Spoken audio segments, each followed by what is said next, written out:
തുടർച്ചയായ ആരോപണങ്ങളിലും വിവാദങ്ങളിലും പ്രതിരോധത്തിലായി ആരോഗ്യവകുപ്പ്. തിരുവനന്തപുരം മെഡിക്കൽ കോളേജിലെ ഡോക്ടറുടെ തുറന്നു പറച്ചിൽ വലിയ വിവാദം തുടരുന്നതിനിടെയാണ് കോട്ടയത്തെ അപകടം.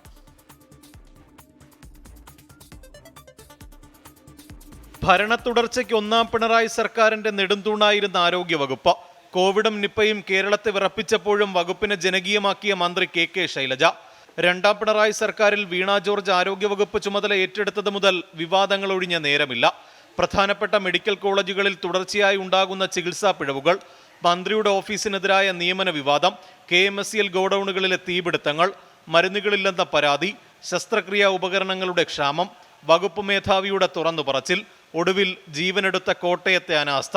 ഈ മരണത്തിന് ഉത്തരവാദിത്വം അവരാണ്. രക്ഷാപ്രവർത്തനം നടക്കാതെ പോയതിൻ്റെ ഉത്തരവാദിത്വം അവർക്കാണ്. സത്യത്തിൽ അവർ രാജിവെച്ച് ഇറങ്ങിപ്പോകുന്നതാണ് ഭംഗി. ആരോഗ്യവകുപ്പിനെതിരെ തുടർച്ചയായ ആരോപണങ്ങൾ ഉയരുന്നത് തിരഞ്ഞെടുപ്പ് അടുത്തിരിക്കുന്ന സർക്കാരിന് തലവേദനയായി മാറി. പ്രതിപക്ഷത്തിന് പുറമെ CPI അത് പരസ്യമായി പറയുകയും ചെയ്തു. നേട്ടങ്ങളിൽ ആഹ്ലാദിക്കുമ്പോഴും താഴെത്തട്ട് മുതൽ കാലോചിതമായ പരിഷ്കാരങ്ങൾ ആരോഗ്യമേഖലയിൽ വേണമെന്നാണ് വിദഗ്ധ അഭിപ്രായം. അടിസ്ഥാന സൗകര്യങ്ങളും ആധുനികവൽക്കരണവും ഇനിയും മെച്ചപ്പെടാനുണ്ട്.